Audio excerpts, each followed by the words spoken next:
Hello students, this is Karan Sonagra and welcome to the New Era Global School online classes. In today's video, we will revise the chapter number 4, Chemical and Chemical Changes. In today's video, we will revise the topic chemical formula, then valency of an element, how to derive a chemical formula, then about chemical equation, how to write chemical equations, and how to balance a chemical equation. So these are the topics to be covered in today's video. So let's start our today's session with chemical formula. So what is chemical formula? So chemical formula is nothing but it's a set of chemical symbols showing the elements present in the compound and the relative properties. तो that is called chemical formula. तो chemical formula क्या है? It's a set of chemical symbol कि जिसमें compound के सारे elements present हो और उसकी रिलेटिव प्रॉपर्टीज शो करता हो. तो that set of chemical symbol is called chemical formula, right? So here in the table few chemical formulas are given. So carbon monoxide is represented by C and O. So this chemical formula shows that carbon monoxide has one atom of carbon while another atom of oxygen. या तो आप ये बोल सकते हो कि one atom of carbon and one atom of oxygen. Similarly, carbon dioxide has one atom of carbon and two atoms of oxygen. Water has two atoms of hydrogen, one atom of oxygen. Sulfur dioxide has one atom of sulfur and two atoms of oxygen. Sulfuric acid has two atoms of hydrogen, one of sulfur and 4 of oxygen. So these are the chemical formula of this compounds, right? So chemical formula, it's nothing but it's a set of chemical symbol which which represents the animal present in compound and the relative properties. Now let's see कि chemical formula है उसको लिखने के लिए या तो chemical formula बनाने के लिए व्हाट वी नीड. तो to derive the chemical formula of a compound we need three things: the constituent elements, their symbols and their valency. It means अगर किसी भी कंपाउंड का हमें केमिकल फार्मूला लिखना है तो ये तीन चीज़ें हमें चाहिए कि कौन कौन से एलिमेंट्स उसमें प्रेजेंट है, उसका केमिकल सिंबल क्या है और उस एलिमेंट्स की वैलेंसी क्या है. तो क्वेश्चन अराइज कि what is valency, right? So valency is the measure of the ability of an atom of an element to combine with the atoms of other elements. So एक elements के atom की दूसरे elements के atom के साथ combine होने की ability को क्या बोलते हैं? Valency. So valency is the measure of ability of an atom of an element to combine with the atoms of other elements, right? So here the valencies of different elements are given कि sodium की 1 है, magnesium की 2 है, aluminium की 3 है, potassium की 1 है, कि कैल्शियम की 2 है. So in this two tables the valencies of different elements are given.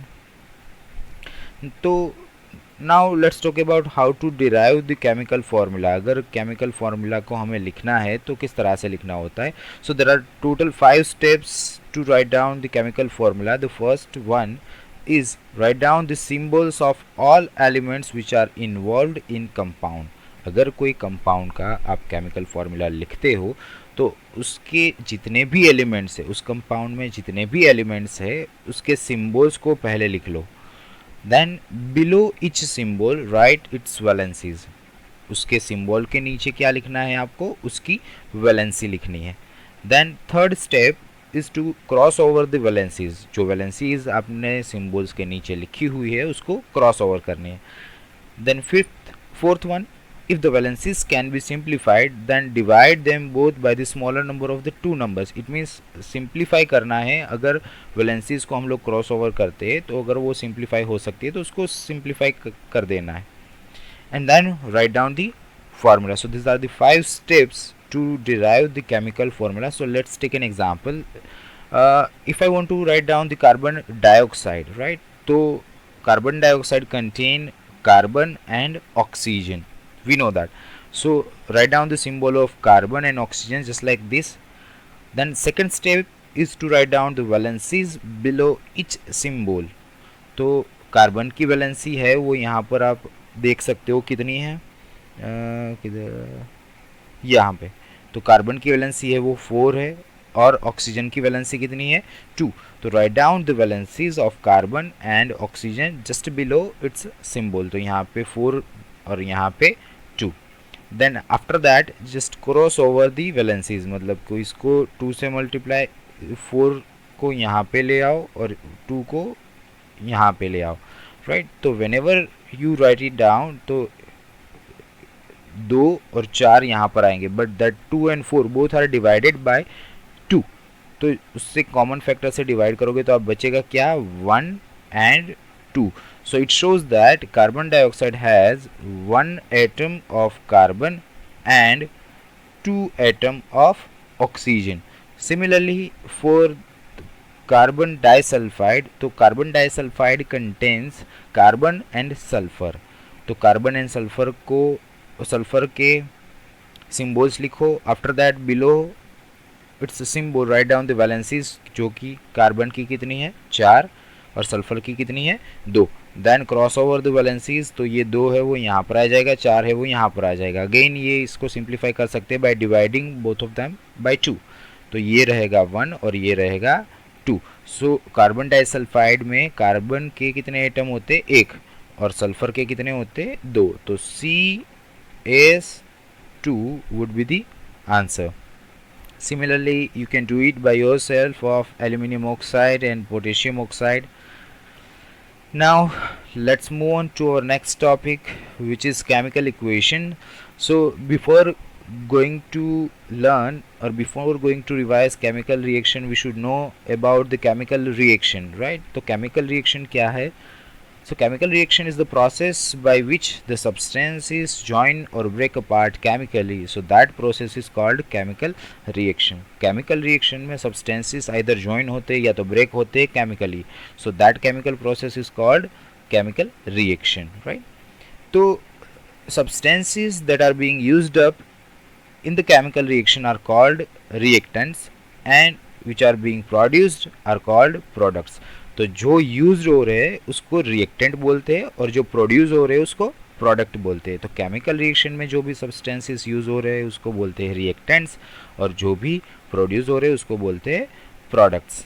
तो a chemical representation of changes which occur in chemical reaction expressed in terms of formula of the molecules involved is called chemical reaction. तो अगर chemical reaction को हम लोग represent करते हैं in the form of their molecule involve, जो भी molecule involve है उसके सिम्बॉलिक फॉर्म में उसको एक्सप्रेस करते हैं, तो that expression is called chemical equation. तो chemical equation is a symbolic representation of the changes which occur in a chemical reaction expressed in terms of formula of molecule involved. The question arises, how can we write the chemical equations? So there are 3 steps to write down the chemical equations. First, identify reactants and products. तो पहले reactants and products को identify करो. Then second step is to write down the reactants on the left side of arrow and products on the right side of arrow. But अगर वहाँ पर एक से ज़्यादा रिएक्टेंट हुए और एक से ज़्यादा प्रोडक्ट प्रोड्यूस हो रही है तो just write it down like this, reactant 1 plus reactant 2 on the left side and product 1 product 2 on the right side. So अगर नंबर एक से ज़्यादा नंबर ऑफ प्रोडक्ट्स और रिएक्टेंट है तो उसको सिर्फ कैसे प्लस की साइन के साथ उसको सेपरेट करना है. बट जितने भी रिएक्टेंट्स होंगे उसको लेफ्ट साइड ही लिखना है और जितने भी प्रोडक्ट्स होंगे उसको एरो के राइट साइड ही लिखना है, right. So if you write down the word of elements और if you write down the name of elements, तो that kind of equation is called word equation, but अगर इस वर्ड की जगह पे उसको केमिकल फॉर्मूला या तो सिंबॉलिक रिप्रेजेंटेशन में लिखा है तो that kind of equation is called chemical equation. But ये केमिकल इक्वेशन है वो हर बार बैलेंस्ड ही हो ऐसा ज़रूरी नहीं है, because to balance that equation the number of atoms of a particular element should be equal on each side, either on left or right। दोनों side number of atoms कोई भी पर्टिकुलर एलिमेंट के same ही होने चाहिए तो ही वो equation balance कहलाता है, अदरवाइज वो बैलेंस नहीं कहलाता। तो how to balance an equation, अगर बैलेंस करना है इक्वेशन को किस तरह से करते हैं, तो first step is to check all the formulas in the equation, कि पहले सारे फार्मूलाज देख लो इक्वेशन में, देन राइट डाउन और deal with only one element at a time and count its atoms on both left and right side. मतलब कि आपको अगर H2O ये वाला इक्वेशन है उसको बैलेंस करना है तो पहले सारे फार्मूलाज देख लो कि उसके सिंबॉलिक रिप्रेजेंटेशन में है, हाँ है।